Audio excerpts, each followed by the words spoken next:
Assalamualaikum warahmatullahi wabarakatuh. Kenalkan, nama saya Agung Triwono. Pada kesempatan kali ini saya akan mempresentasikan laporan hasil observasi pada mata kuliah Business Communication.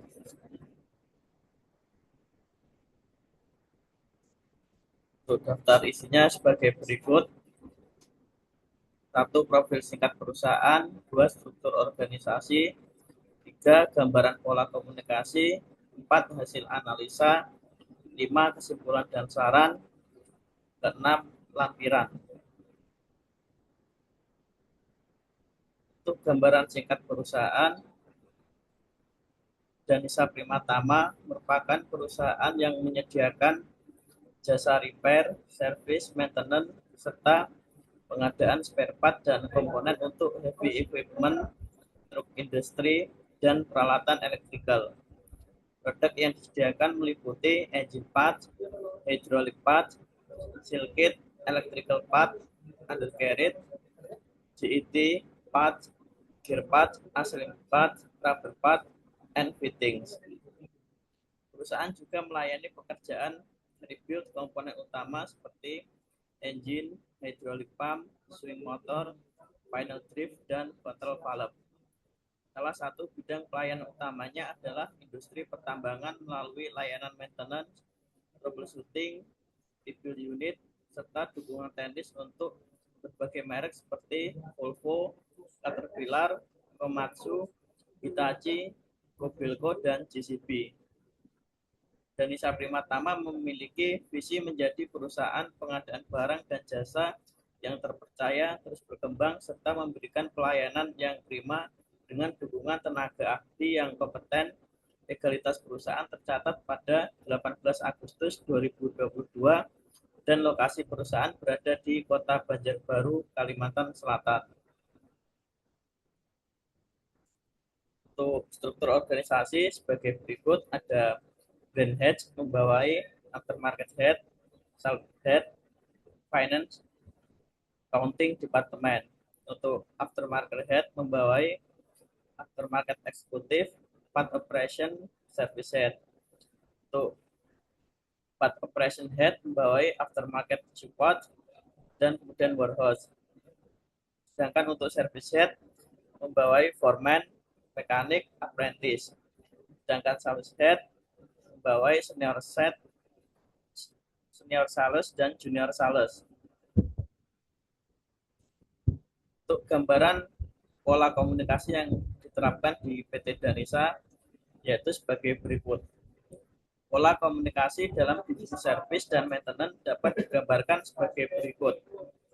Pelanggan menyampaikan kebutuhan atau kerusakan, admin atau bagian penjualan mencatat kebutuhan pelanggan, koordinator servis memberikan arahan kepada teknisi melakukan pemeriksaan dan menyampaikan hasil diagnosis, bagian spare part memeriksa ketersediaan komponen, owner atau koordinator memberikan persetujuan pekerjaan, teknisi melaksanakan perbaikan dan membuat laporan hasil pekerjaan. Pola komunikasi tersebut mencakup komunikasi vertikal ke bawah ketika owner atau koordinator memberikan instruksi kepada teknisi. Komunikasi vertikal ke atas ketika teknisi melaporkan diagnosis, kendala, dan hasil pekerjaan. Komunikasi horizontal ketika teknisi berkoordinasi dengan admin, bagian spare part, dan gudang. Komunikasi eksternal ketika perusahaan memberikan informasi progres biaya dan hasil pekerjaan kepada pelanggan. Untuk gaya kepemimpinan manajer dalam divisi, berdasarkan karakter pekerjaan Danisa Primatama, gaya kepemimpinan yang dapat digunakan untuk menganalisis perusahaan adalah gaya kepemimpinan situasional dengan kecenderungan demokratis. Gaya demokratis terlihat dari pentingnya kerjasama antara owner, koordinator, teknisi, admin, dan bagian spare part. Teknisi yang memiliki pengalaman dan kemampuan khusus perlu diberikan kesempatan untuk menyampaikan hasil diagnosis dan rekomendasi teknis. Namun dalam kondisi mendesak seperti kerusakan alat berat di lokasi pelanggan, pemimpin perlu menerapkan gaya yang lebih tegas dan langsung. Owner atau koordinator harus segera menentukan prioritas pekerjaan teknisi yang ditugaskan, kebutuhan spare part, serta batas waktu penyelesaian. Gaya tersebut sesuai dengan misi Danisa Primatama yang menekankan kerjasama profesional, peningkatan kompetensi, inovasi, integritas, dan kualitas pelayanan kepada pelanggan. Ini masih berupa interpretasi karena gaya kepemimpinan owner tidak dijelaskan secara langsung dalam company profile. Peran manajer dalam divisi service dan maintenance. Manajer atau owner memiliki beberapa peran utama, yaitu sebagai perencana. Manajer menentukan jadwal pekerjaan, target pelayanan, kebutuhan tenaga teknisi, serta kebutuhan spare part. Berikutnya sebagai koordinator. Manajer menghubungkan pekerjaan admin, bagian spare part, gudang, teknisi, dan pelanggan. Sebagai pemberi arahan, manajer menjelaskan jenis pekerjaan, lokasi pekerjaan, standar kualitas, dan batas waktu penyelesaian. Sebagai pengawas, manajer memantau proses maintenance, troubleshooting, repair, dan rebuild agar sesuai dengan kebutuhan pelanggan. Sebagai pengambil keputusan, manajer menentukan tindakan ketika terjadi kerusakan berat, keterlambatan spare part, perubahan biaya, dan keluhan pelanggan.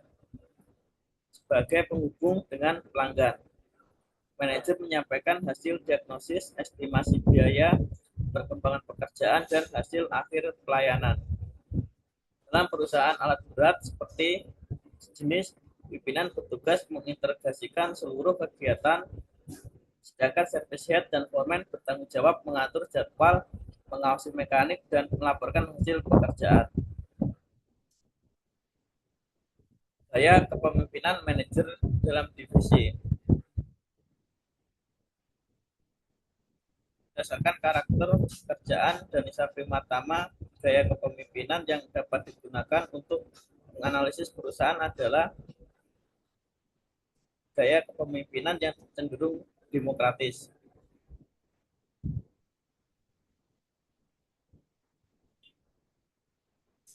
Kemudian yang berikutnya adalah tipe karyawan, tipe X atau tipe Y. Karyawan Danisa Primatama dapat dianalisis sebagai karyawan yang cenderung masuk dalam tipe Y.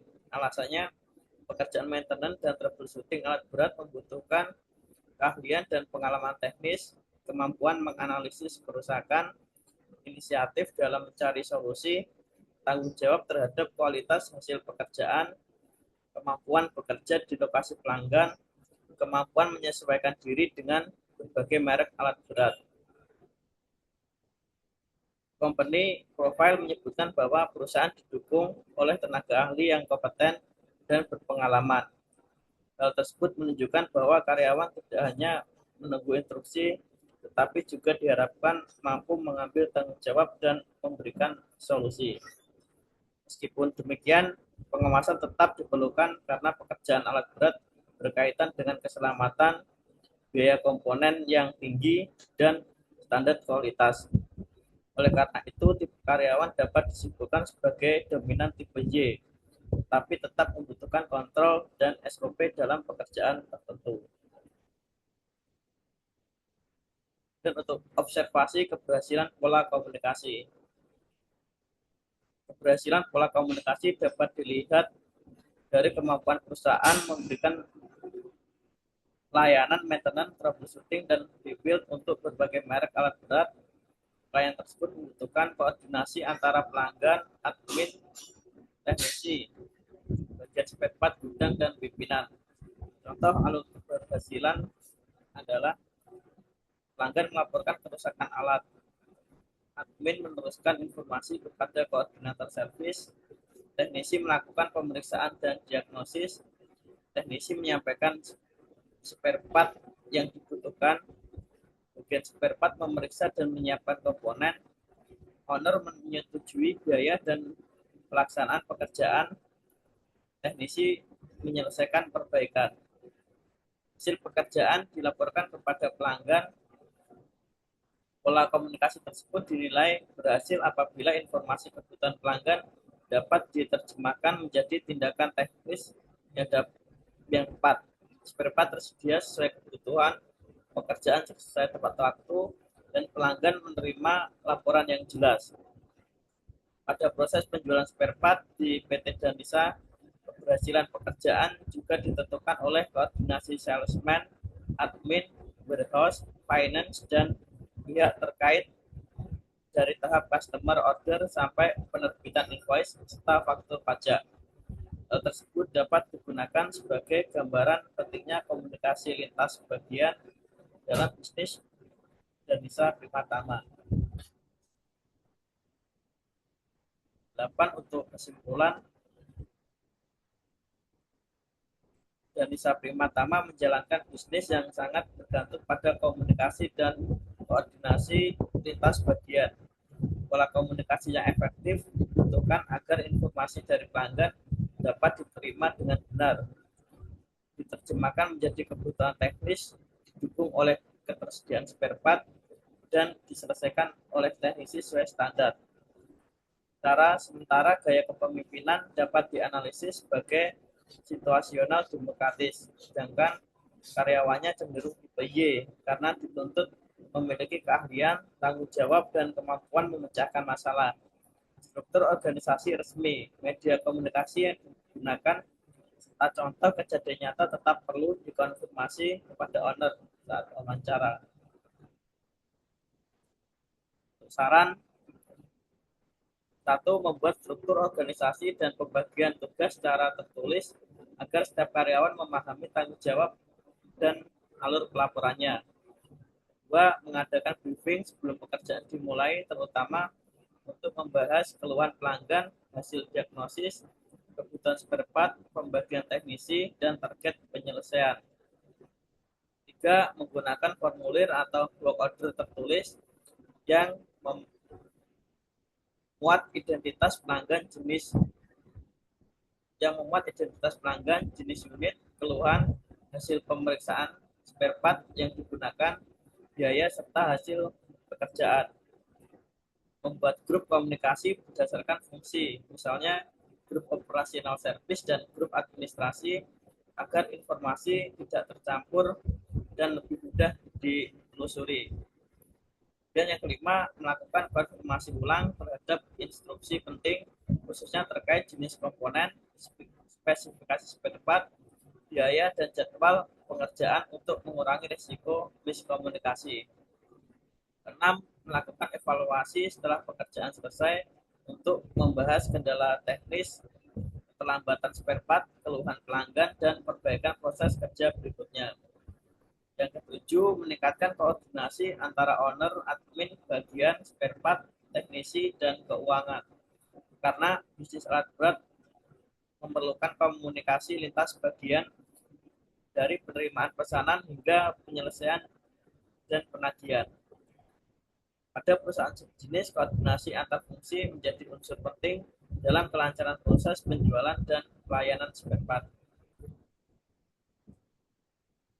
Sekian presentasi dari saya. Semoga bermanfaat. Wassalamualaikum warahmatullahi wabarakatuh.